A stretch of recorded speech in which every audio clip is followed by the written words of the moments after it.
I'm Jessica Kale Sheffield. I'm known as the nerd of all trades, or as I tell my Japanese friends, the can do anything otaku.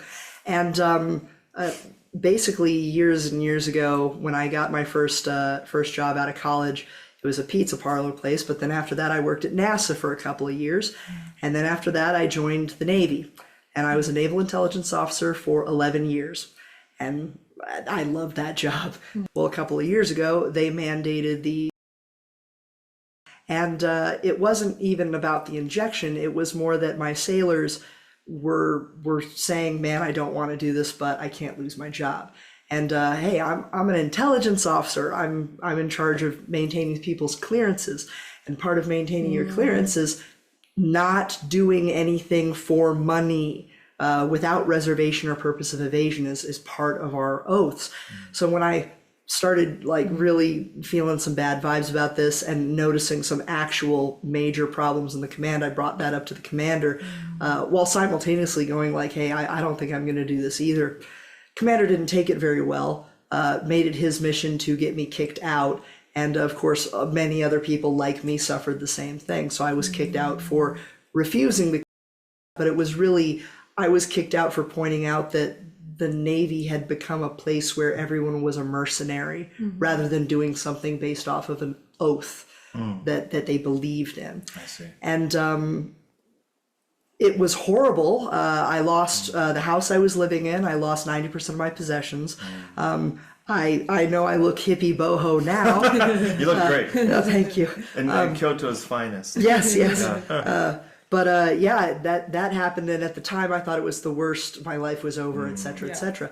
But I remembered, growing up, there were some mentions of my dad's dad having something to do with Kyoto, designing a golf course, and also he was like the military governor, some kind of high up position during World War II, and right. So yeah. he was a part of what the Japanese call the GHQ. Right. What he actually was he was the commander of Kyoto for the GHQ. Right. Wow. So all of Kyoto, the prefecture, not just the city. Oh, okay. So it's Kyoto region. Kyoto region. Gotcha. And because of that, he went all over the Kyoto region for 5 years.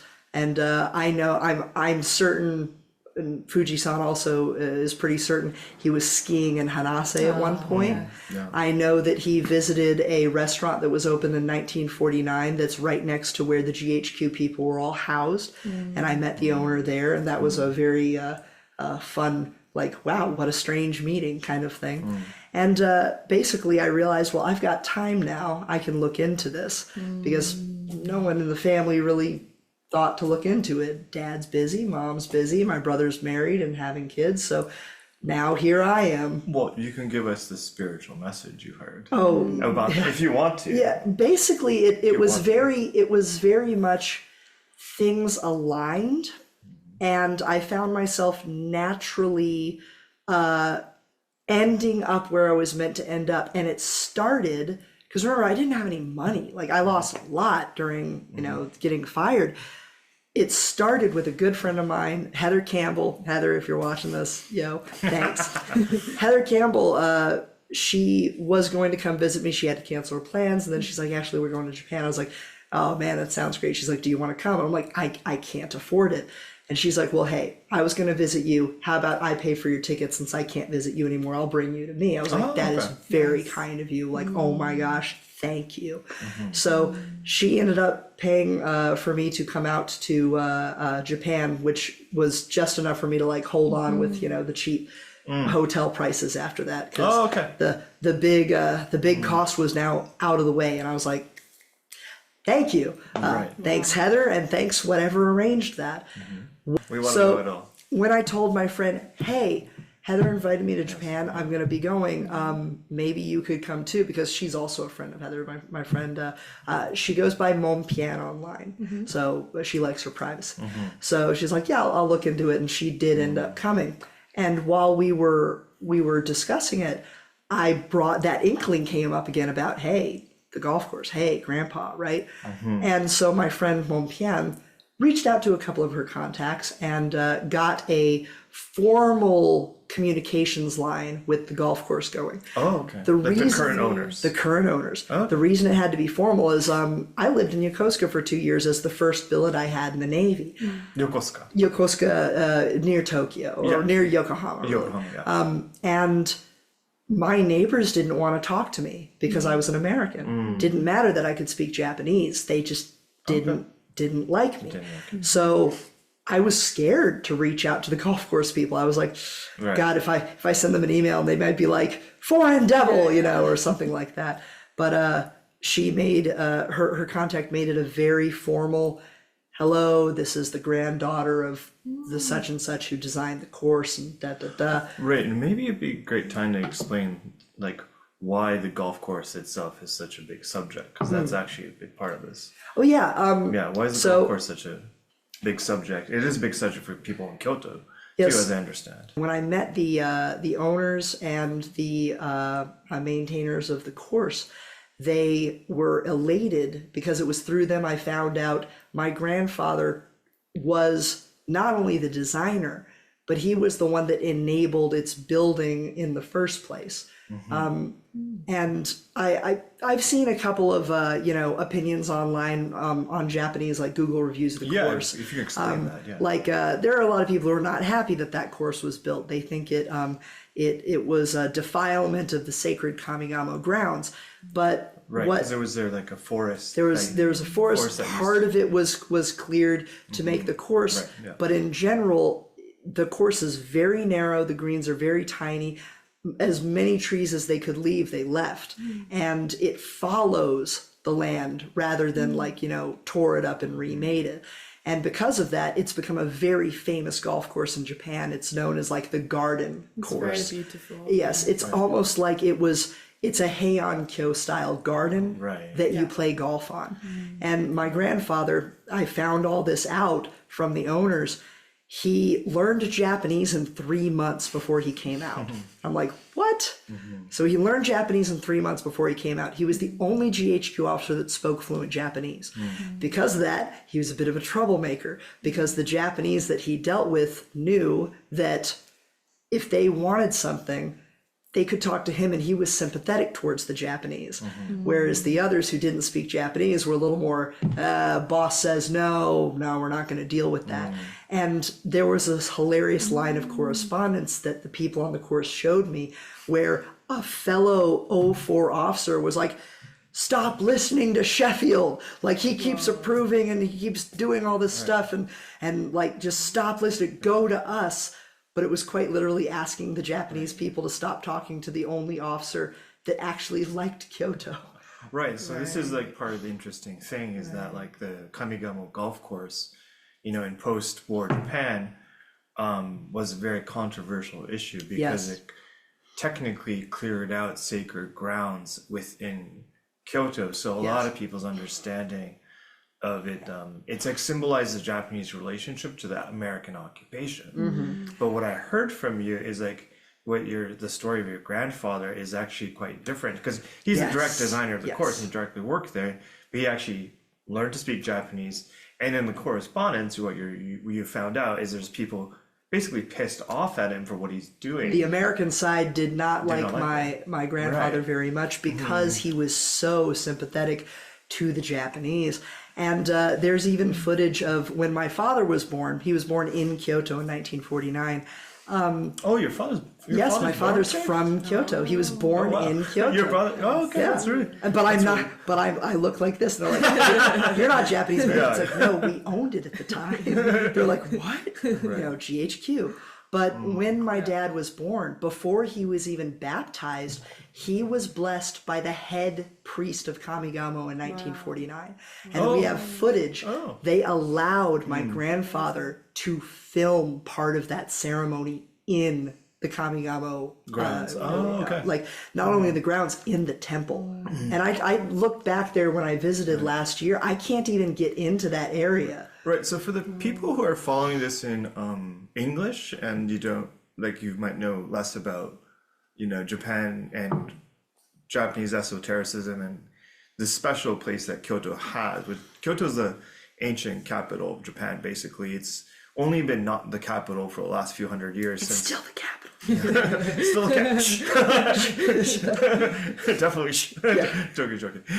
But it's, you know, it's the spiritual capital of Kyoto still, and Kamigamo Shrine and Shimogamo Shrine means upper Kamo and then lower Kamo, named after the Kamo River that runs down Kyoto, but also named after a particular clan of shamans that are called the Kamo clan, and the ceremonies done at the upper Kamigamo, upper Kamigamo, and lower Kamo, which is Shimogamo shrines, are considered to be the most important rituals in Shinto. So it's actually secretly the central shrines for that bind together the whole Shinto system. So that's why it's actually quite huge. Yes. And so clearing out the sacred grounds of Kamigamo and the region to build the golf course itself was a huge controversial issue. Yes. But what we're hearing from Jessica is actually the GHQ person who's appointed to design and execute the golf course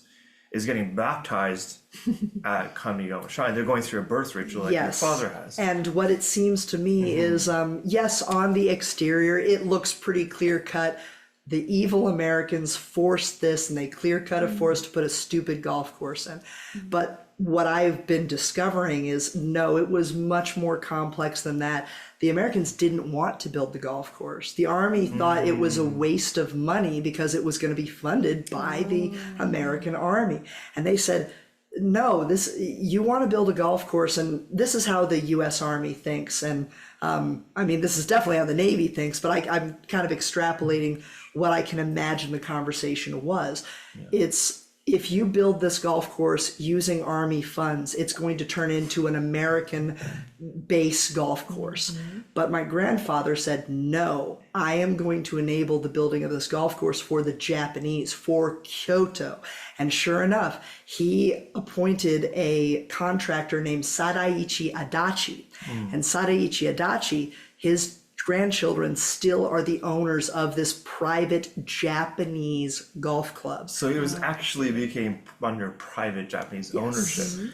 And usually this kind of project, that doesn't happen. That does not, it was for me as, here's the thing, I was a lieutenant commander in the Navy.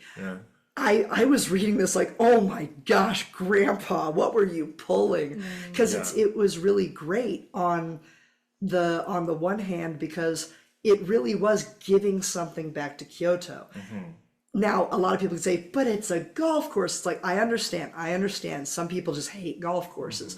They think they're wastes of water, wastes of space. As a golfer, I'm biased. Fair enough. It's like, I golf and it's meditation. Like the birds, the sounds of nature, the fact that so many people are now curating this space to keep it beautiful and usable. And that's what I see every time I go play golf there. It is quite literally a loved garden by the people who own it. Well, until you know all the details, the operation isn't actually clear, right? Yes. Yeah. And what was really cool, and this is what made you guys go, whoa, we got to talk about this, I think. I was talking to one of my friends who is working with the Adachi family at the Kamigamo course, and he said, there's this special ritual that we do as part of the Aoi Matsuri, because I had been saying how much I loved, like I couldn't wait for the Aoi Matsuri, Right. So explain the Aoi, I just want to give people, the Aoi Matsuri is used when Matsuri means ceremony or festival. And in Kyoto, in the ancient times, when they said the word Matsuri, meaning festival or ceremony, it directly referred to Aoi Matsuri, Aoi Matsuri of the upper and lower Kamo shrines. That's explicitly what it referred to. So when you say ceremony in Kyoto, that's what it meant. And what happens at the Aoi Matsuri is that there's a selection of somebody called a Saigu, who is basically... Maiden? Yes, they're a maiden, shrine maiden, but they're appointed by they come from the Japanese royal family and serve the Kamo shrines. And what they do is they do a water cleansing ritual on a very specific day, I think. Yes, Is that Aoi Matsuri? that is Aoi That way Matsuri. it's, are we? It's that one. They also have a procession where they're wearing traditional Heian-kyo outfits. Oh, right, They there's a also procession. they also have a horse archery competition, and they also have a horse race, and they also have something called the horse galloping ritual. Right. Now, everything that we just talked about is public except for the horse galloping ritual. Right. That is now held where it has always been held, which cuts through the golf course. And when I was telling my my friend, oh man, I can't wait to see this festival. He said, part of the festival happens on the golf course. Would you like to see it? And I was there. I was like, yes, I'd love to see this. Right. So we end up going, and I got this wonderful feeling as I was watching it that it was pure, that it had not been tainted by selling tickets for stands to watch it, or people like so many cameras that you couldn't even see what was going on. Now I'm spoiled rotten because I'm sitting here getting a beautiful view with no one else around. So I understand that I can sound pretty arrogant going, it's pure, but that was really the feeling, because every other part of the Matsuri was very tourists. It's and, public. Yeah. Exactly. It's a public ceremony. And Yes, yeah. it was wonderful seeing this one bit where they were doing it because it needed to be done, not because it would be seen. Yes. And as that happened, I just got this great feeling like, how wonderful is this? And I think I remember mentioning that to you guys, and it was like, whoa, Right. And you're seeing the back end of what the public festivals show in all the other shrines, like Shimogamo, Kamigamo. Yeah. Correct? Yes. Yeah, and I think, to be correct, I think Aoi Matsuri is actually with the selection of the Saigu, who's the shrine maiden is appointed. I'm gonna have to go back into my notes to make sure, but what I can tell you is also the Saigu, who is the shrine maiden appointed to the Kamo shrines, are now appointed from Kyoto's wealthiest Families, Kyoto's wealthiest families. Women from those families get appointed every year to serve those shrines, and it's a huge honor, but it costs a lot of money. A lot. It's a lot of money. So it's a very Privately funded. very old Kyoto traditional ceremony, and the proof of that is that there's rituals that are highly intricate that happen with no fanfare. They're not for the public, and they're done on grounds that people don't actually have access to. Yes. And one of them is at Kamigamo Shrine. Yep. Maybe you can tell us a little bit more of the details of what you saw. Yeah, the priest, along with a bunch of other, I guess, monks, they were all in their finest, again, Heian-kyo era outfits.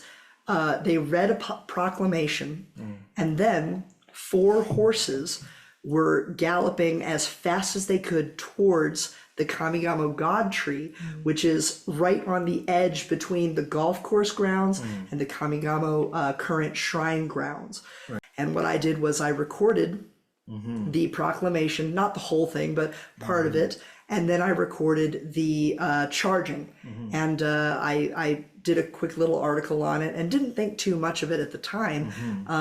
But apparently it had never, it wasn't a public thing. It hadn't been seen unless by people who were there in person.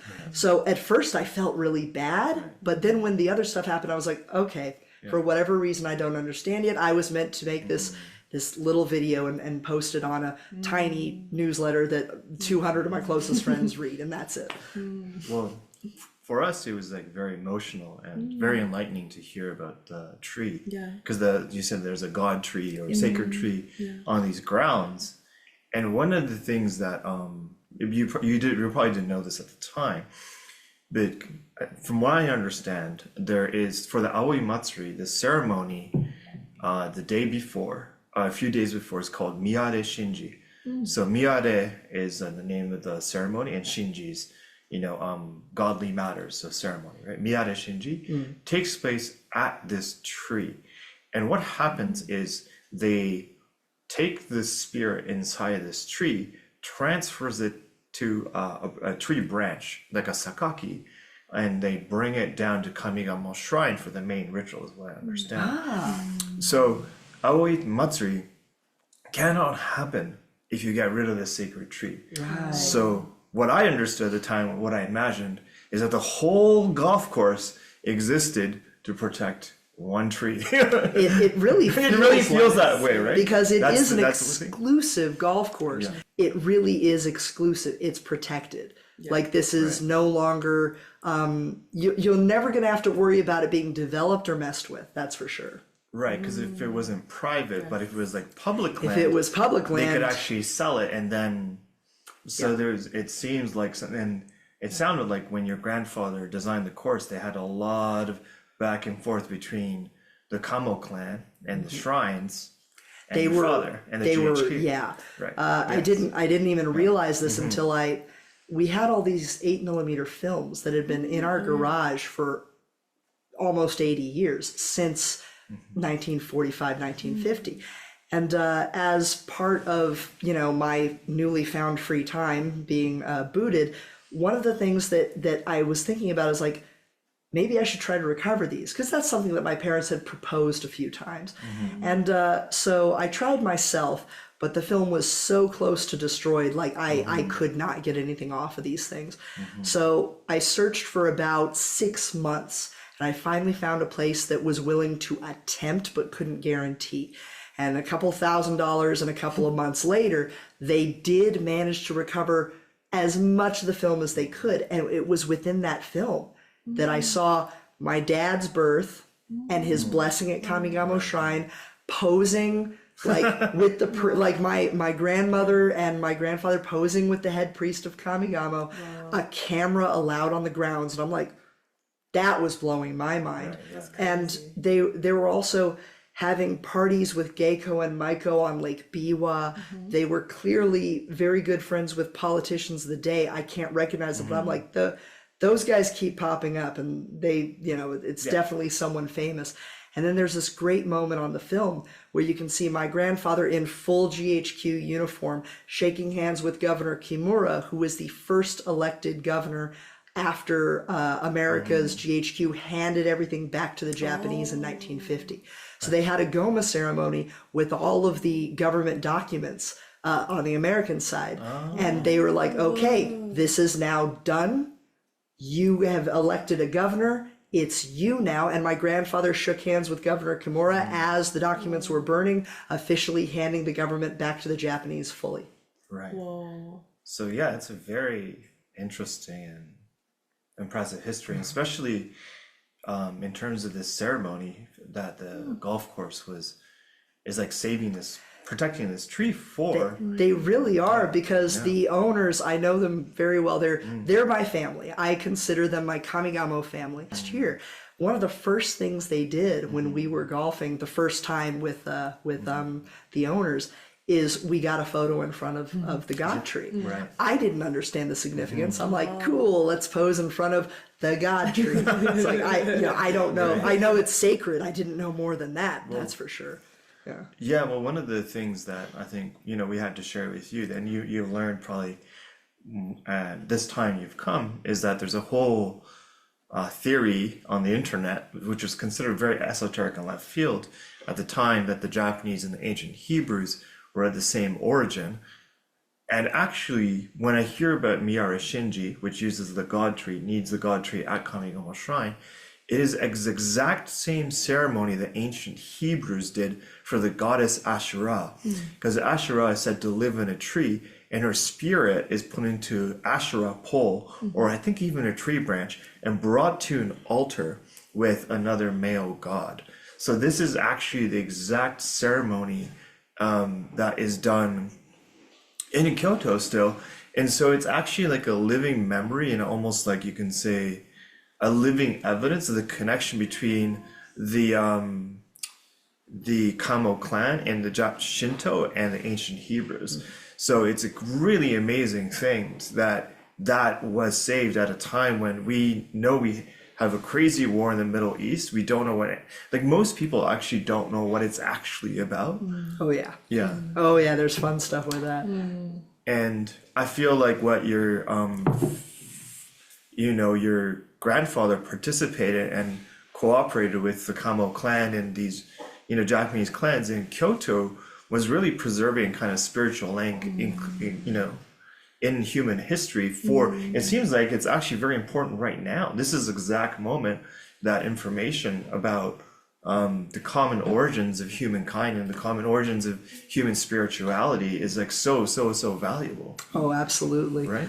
Yeah. Oh,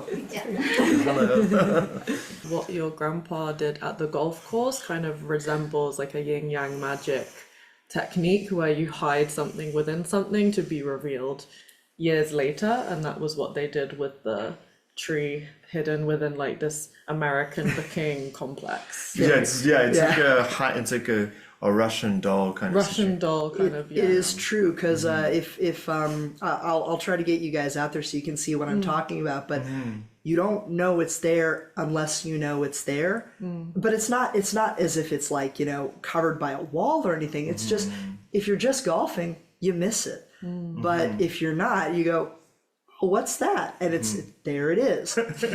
And it's hilarious. Right. You know, you talk about hiding stuff, because I never got to meet my grandpa. hiding in plain sight. Exactly. Hiding in That's plain it. sight.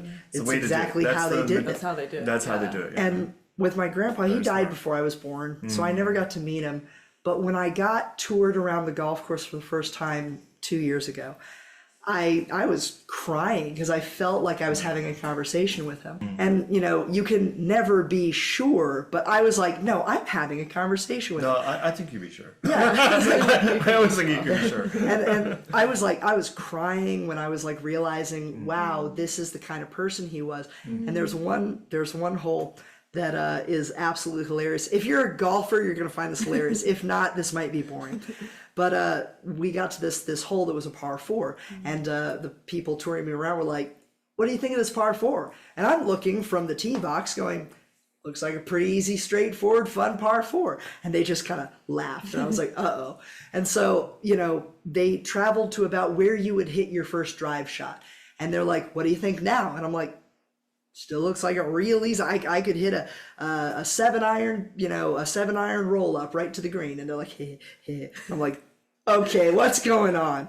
And then finally, as we went forward maybe 20 yards, everything dropped away, and we only then could see the green was an island surrounded by water.